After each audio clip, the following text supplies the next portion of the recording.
क्या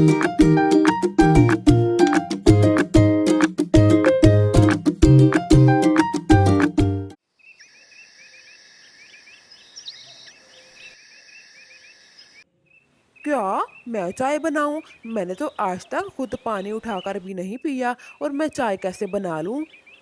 कालू जी, आप ये मत भूलो कि आपने मुझसे शादी की है, और अगर आपने मेरी बात ना मानी तो मैं आपको इस घर से निकाल दूंगी। काजल कवि ने तो शादी के पहले दिन ही आपने रंग दिखाना शुरू कर दिए थे। काजल की ये बात सुनकर तो कालू हक्का बक्का रह गया। गौरी, ओ गौरी, कहाँ मर गई हो तुम? मैं तुम्हें कब से बुला रहा हूँ। क्या तुम्हें मेरी आवाज़ सुनाई नहीं देती? हाँ कालू जी, क्या हो गया है आपको? इतना शोर क्यों मचा रहे हैं? मैं थोड़ा सा काम कर रही थी, इसलिए आपकी आवाज़ नहीं सुन सकी। हाँ हाँ, मैं जानता हूँ तुम क्या काम कर रही थी। चलो अब अपना सामान बांधो और निकलो यहाँ से। अब तुम यहाँ नहीं रह सकती।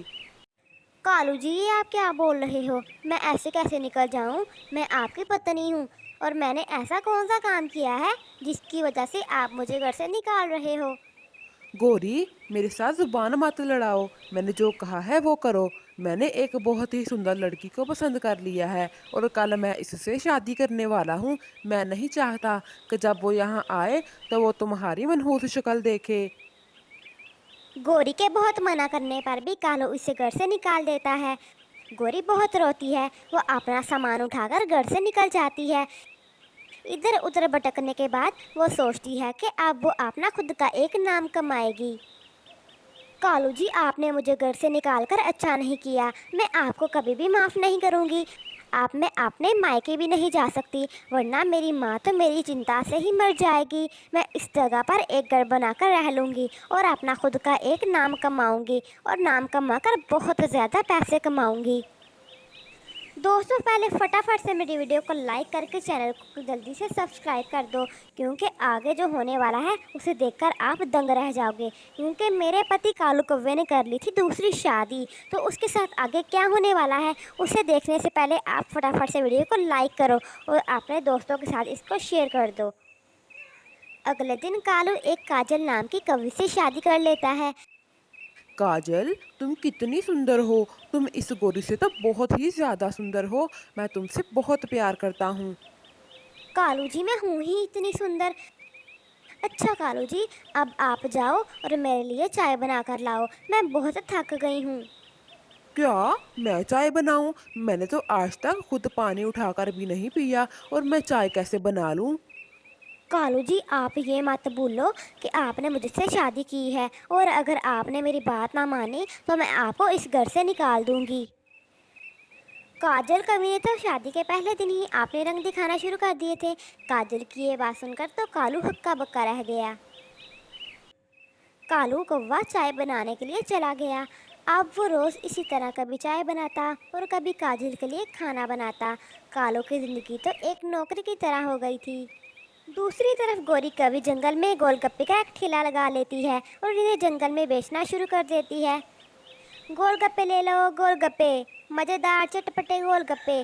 जो एक बार खाएगा वो बार बार आएगा। 10 रुपए की प्लेट, 10 रुपए की प्लेट। जंगल में पहली बार ऐसी चटपटी चीज़ खाने को मिल रही थी।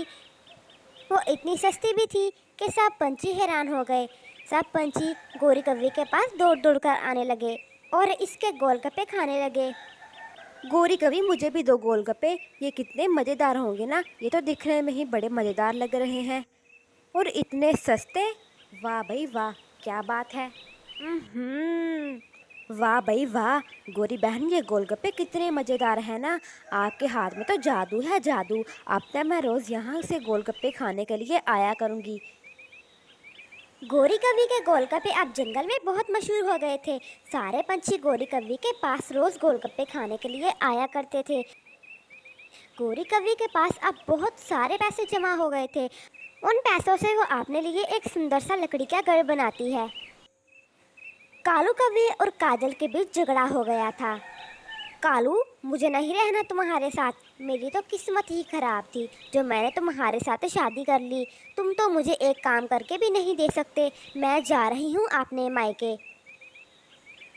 कालू कौवे ने काजल को नहीं रोका क्योंकि वो तो खुद चाहता था कि काजल उसकी ज़िंदगी से चली जाए। वो अपनी पत्नी गौरी को याद करने लगा। गोरी, कहाँ चली गई हो तुम?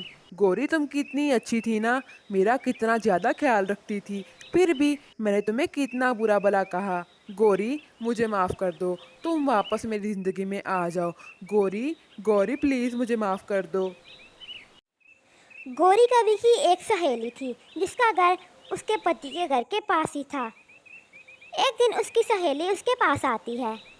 गौरी, क्या तुम्हें पता है कालू की दूसरी पत्नी घर छोड़कर चली गई है। वो बहुत बुरी थी, कालू से सारे घर के काम करवाती थी। कालू अब तुम्हें बहुत याद करता है। वो कहता है कि तुम वापस आ जाओ। वो बहुत बीमार है, क्या पता वो कुछ ही दिनों में मर जाए। क्या? नहीं कालू जी को कुछ नहीं हो सकता। कालू जी आपको कुछ भी नहीं हो सकता। अगले ही दिन गौरी कालू के घर जाती है। वो देखती है कि कालू का सारा घर बिखरा पड़ा है। कालू अपने बिस्तर पर बीमार पड़ा था। वो जल्दी से कालू के लिए हलवा बनाकर लाती है, साथ ही साथ चाय और कुछ खिचड़ी भी बनाकर लाती है। कालू जी, ये आप खा लो। जब आप ये खा जाओगे तो आप ठीक हो जाओगे। मैंने ख़ास तौर पर आपके लिए बनाई है ये खिचड़ी। गोरी, गोरी तुम कब आई? गोरी, मुझे माफ़ कर दो, मैंने तुम्हारे साथ बहुत गलत किया है। गोरी, गोरी प्लीज़ मुझे माफ़ कर दो। गोरी, तुम बहुत अच्छी हो, तुम मेरे घर में वापस आ जाओ। गोरी, मैं तुम्हारे बगैर नहीं रह सकता। कालू जी नहीं, जो कुछ आपने मेरे साथ किया है मैं उसे नहीं भूल सकती। जब आप ठीक हो जाएंगे तब मैं यहाँ से चली जाऊँगी।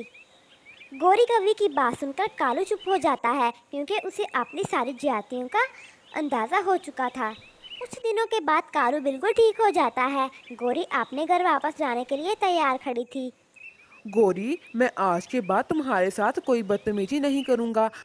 सारे घर के काम मैं खुद ही कर लिया करूँगा। तुम्हारे लिए कभी कुल्फ़ी, कभी बिरयानी और कभी आइसक्रीम भी लेके आया करूँगा। बस तुम मुझे छोड़कर मत जाओ।